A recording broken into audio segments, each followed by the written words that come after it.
stocks today. So yesterday, we'll kind of make a connection here.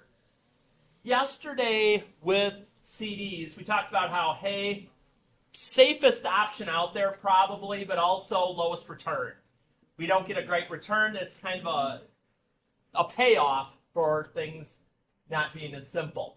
So now stocks of the things we're going to chat about in here regularly probably is the most risky. So here's how this works. So a stock is just a way of having part ownership in a company. Now, it doesn't mean you get to show up to the executive meetings, fire people, things like that. It means, hey, I think this company's doing a good thing.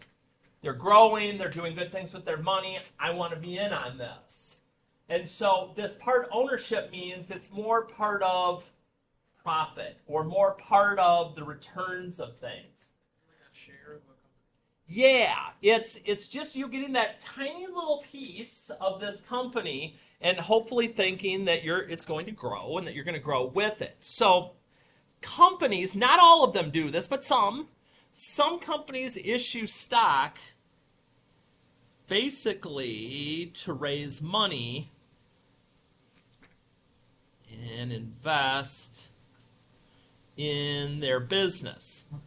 Like if you've got some really big plans to do something, you're going to need capital. You're going to need money to do it. And so if you don't have the money that you need to do some of the stuff that you want, maybe you sell stock. Or if you're already thriving and you want to do more things and take advantage of the success that you've had, maybe, again, you issue stock to be able to try and, capitalize on that.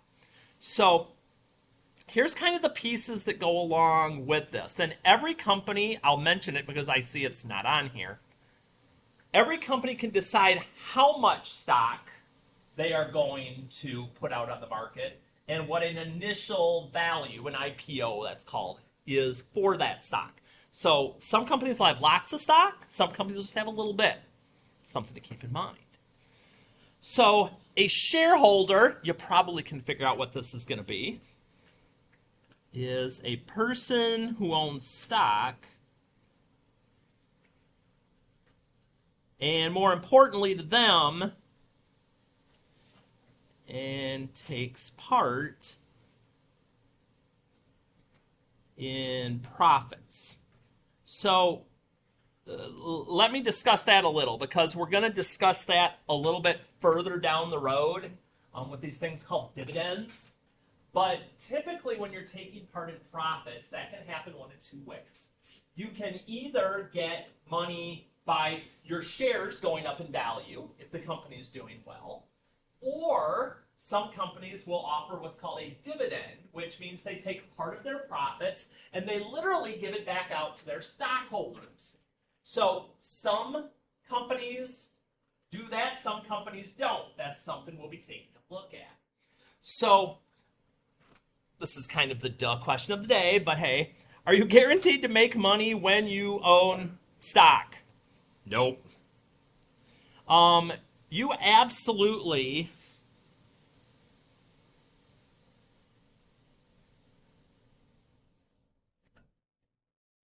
you can make lots or you can lose it all.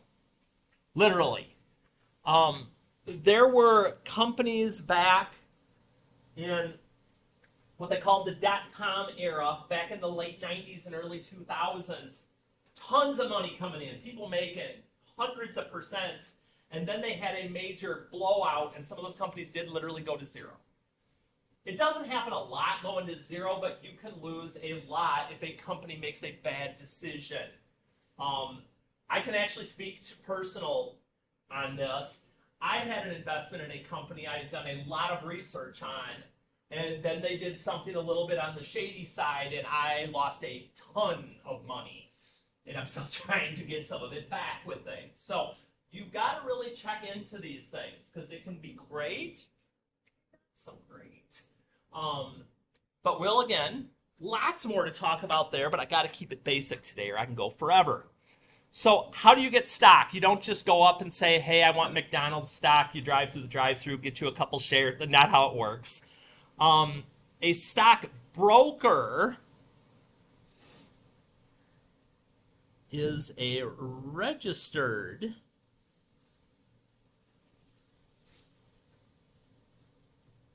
representative who takes your money and invests it. So stockbrokers can give you advice on what to invest in if you want that. Stockbrokers also can be, you call them up on the phone, you have a set amount of money and you say, hey, I want to buy, 50 shares of Coca-Cola. You go through the thing, they get a small percentage out of that, you get your stocks, and you're in business. So this has gotten to be a lot more online now. I'll show you some of those when we get into the understanding part of this a little bit more, so you can see how that works and what it looks like. But there's people who specifically do that for a living, just buy and sell stocks all the time. A commission, this you probably have some experience with. That is the percent of your investment that gets paid to the stockbroker. So anytime you go to buy or sell stocks, or what are called mutual funds, which are baskets of stocks, you pay on both sides. You'll pay a percentage to get the investment, and then when you go to sell it, you'll pay a different percentage most of the time with that. It's not a huge amount, but it's enough that it kind of starts to take off of things a little bit where you've got to pay attention to that. But again, as we get a little deeper, I'll show you what some of those things look like. But even though a lot of this right now is more definition stuff, it's stuff that's important because, man, when you're talking about your money, you want to make sure that you understand what's going on or it can go away very quickly. So, the math portion of the day, we're finally there. Cost of a stock and total paid for a stock, two completely different things. Your cost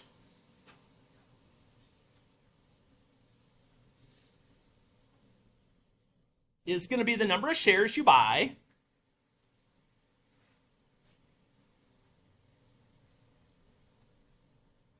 times the cost per share.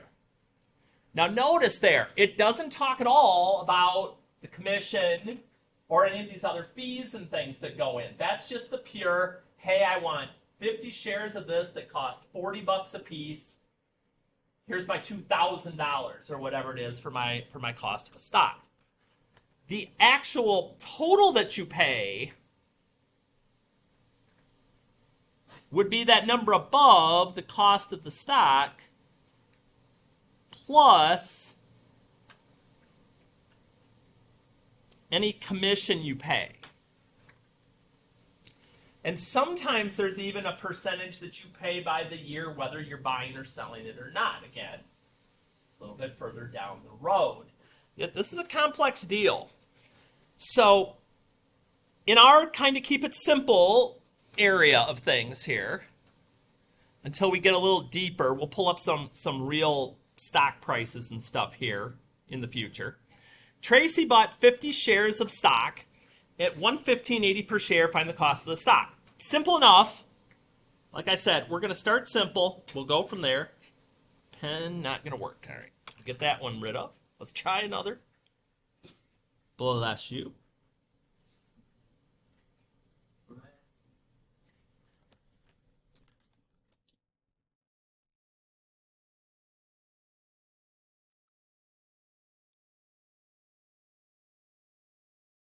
Like, okay, that's kind of straightforward. That's not anything bad. And again, that's just going to be true on any of these. I mean, we'll put one more. I don't even think we might need it. But shares times share price. This would be true for anything of an investment. It doesn't just have to be stock.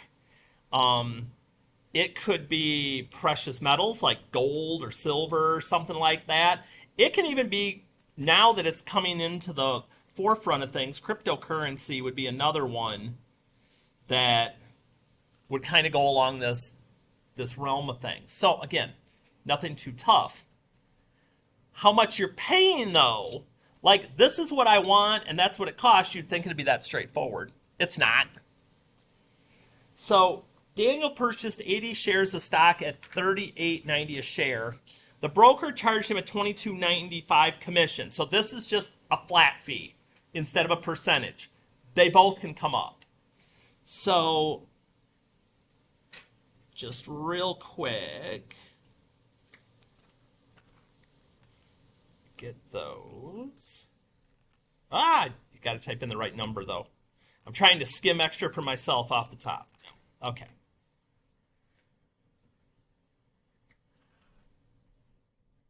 And so in this case, since it's not a percentage, it would just be that number plus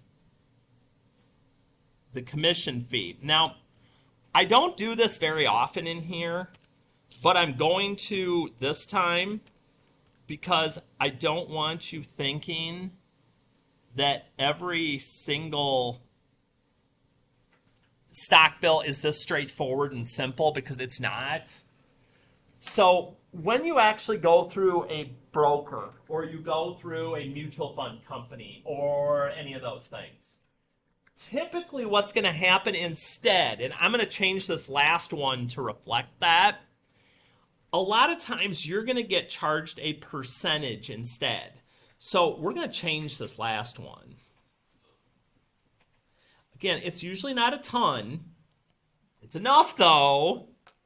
So in this case, Brian purchased 105 shares at $97.15. You're like, okay, that part's easy.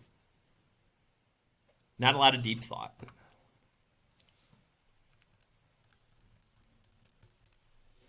So a little over 10,000, 10,200. No, $200.75. Now, if the stockbroker is charging a percent commission instead, we'd take that number, find out what 2% is going to cost us. So $204.02. But again, that would be the commission portion.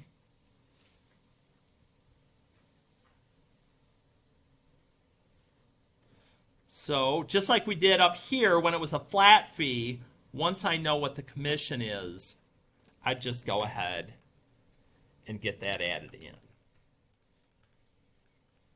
Again, we're just skimming the surface with some things here in the first part of this unit till we understand some of the vocab and things a little better. But once we do, we can start chatting more about,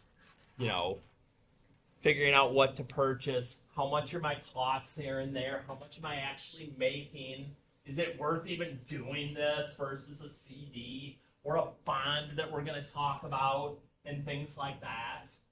But if we don't understand this part, it's kind of tricky.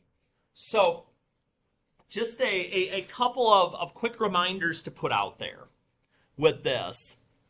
So practice, again, a little bit, enough that when we do the quiz end of next week, start of the week after that, something like that for this first part, that you're going to be able to rock it out without too much trouble. So page 5 is where the practice is going to be, the keys online. I've got that part ready. For those of you that missed yesterday, we chatted about CDs, so you'll want to look back into that video anyway. And one other thing that we did, just so you're not wondering what in the heck this is and what's going on with that. So yesterday I posted this last part, which is stock market key terms. This is in your packet on page 3.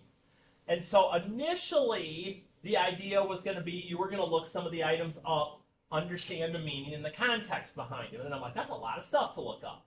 So what I did instead was I went ahead, it's working on it, is I went ahead and got them all on here. So if we talk about some verbiage sometime that you don't get, I'll still answer things.